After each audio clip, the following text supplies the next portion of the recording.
Hello everyone, welcome back to one-to-one tutoring. Last episode we finished the internal factors of class and educational achievement, but today we're going to cover the ethnic differences in achievement. We are going to cover the external factors in particular and the internal factors next episode. Lawson and Garrod define ethnic groups as people who share common history, customs, and identity and see themselves as a distinct unit. As we have seen in my previous videos, social class plays an important part in educational achievement.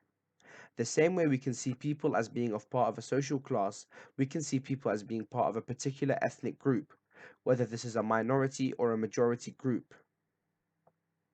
There are many inequalities in the educational achievement of different ethnic groups. For example, whites and Asian pupils have higher attainment than black pupils. However, there are also significant variations within Asian pupils themselves, as Indians tend to do better than Pakistanis and Bangladeshis. Sociologists are interested in the reasons for this and put forward different explanations, including external and internal factors.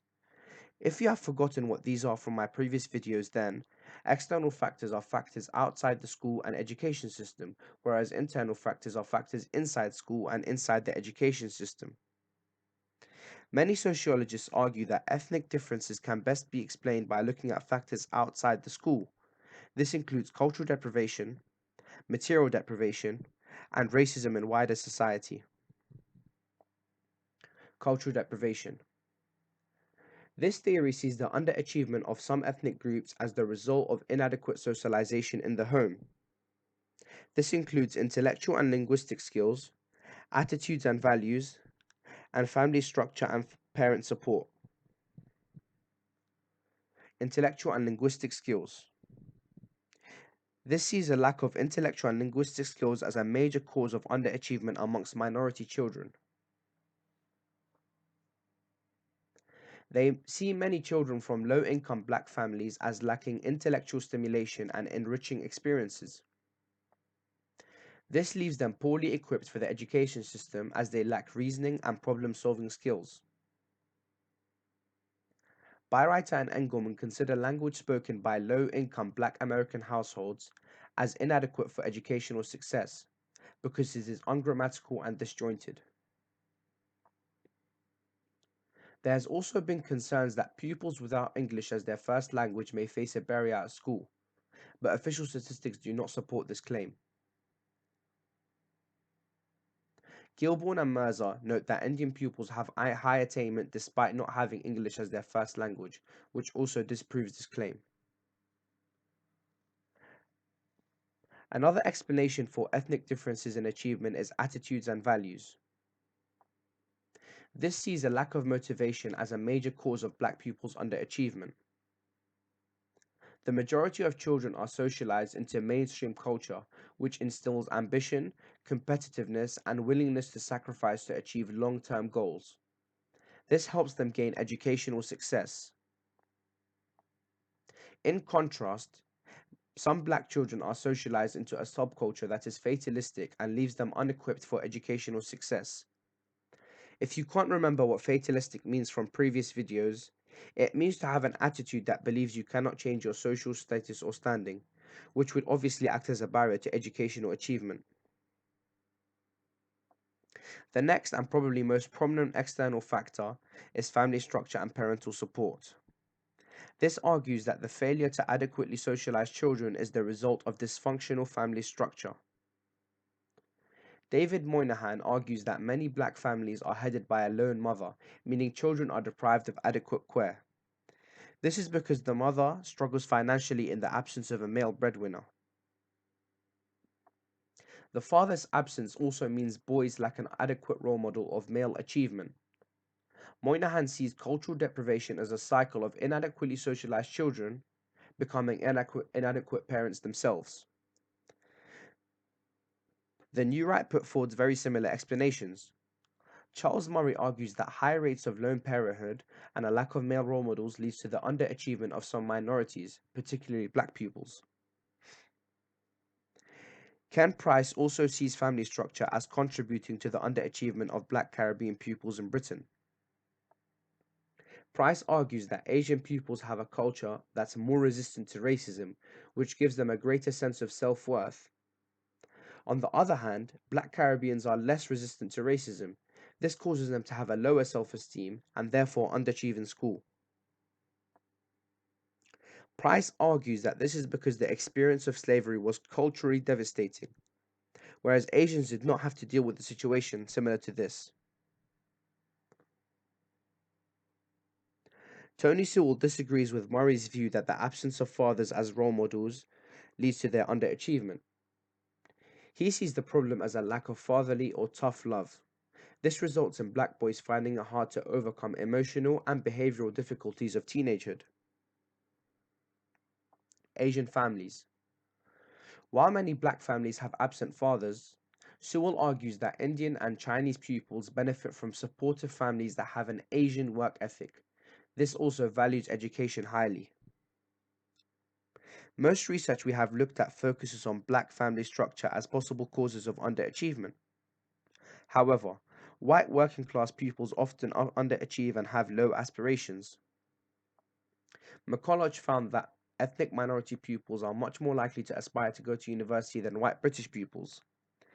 These low levels of aspiration and achievement may be the result of a lack of parental support and the negative attitude that white working class parents hold towards education. Evans argues that street culture in white working class areas can be brutal, so young people learn to withstand intimidation and also intimidate others, meaning school becomes a place where power games are played out, which brings disruption and therefore in turn brings underachievement within the pupils. This is now the evaluation for cultural deprivation. This is something you'll definitely need for 10, 20, and 30 markers in sociology. Jeffrey Driver criticizes the cultural deprivation theory for ignoring positive effects of ethnicity on achievement. An example of this is that Black Caribbean families provide girls with positive role models of strong and independent women. This causes Driver to argue that this is why black girls tend to be more successful than black boys in education. Errol Lawrence argues that black people underachieve because of racism rather than because of weak culture and low self-esteem. Keddy sees cultural deprivation as a victim-blaming explanation because ethnic minorities are culturally different rather than deprived, and they underachieve because schools are ethnocentric. This means that they are biased in favor of white culture and against minorities. Some sociologists argue that material deprivation, rather than cultural deprivation, is the main cause of underachievement. We outline this view next. Material deprivation is a lack of physical necessities that are seen as essential and normal in today's society. In today's society, working class people are more likely to face poverty and material deprivation. Ethnic minorities are also more likely to face this. Guy Palmer notes that almost half of ethnic minorities live in low income households, compared to a quarter of white children. Ethnic minorities are twice as likely to be unemployed than white pupils. They are also 3 times as likely to be homeless than whites. There are several reasons why ethnic minorities are at higher risk of material deprivation. These include a lack of language skills and foreign qualifications not being recognized by UK employers. Many ethnic minorities live in economically depressed areas with low wages and high unemployment. It should also be noted that Indian pupils, who we have seen before tend to have good attainment, are likely to come from better off backgrounds. This supports the material deprivation theory. While material deprivation and poverty have a large impact on educational achievement, some people argue that poverty itself is a product of another factor we see now, which is racism in wider society. As David Mason puts it, discrimination is a continuing and persistent feature of the experience of British citizens of minority ethnic origin. John Rex shows how racial discrimination leads to social exclusion and worsens poverty faced by ethnic minorities. An example is that discrimination causes minorities to be forced into substandard housing. There is also large amounts of evidence of direct and deliberate discrimination within employment. This helps explain why members of ethnic minorities are more likely to face unemployment and low pay, which in turn has a negative effect on children's educational prospects. Thank you for watching. We have just covered all the external factors of the ethnic differences in achievement. Next episode, we are going to cover the internal factors. Please leave a like, subscribe, and leave any questions you have in the comments.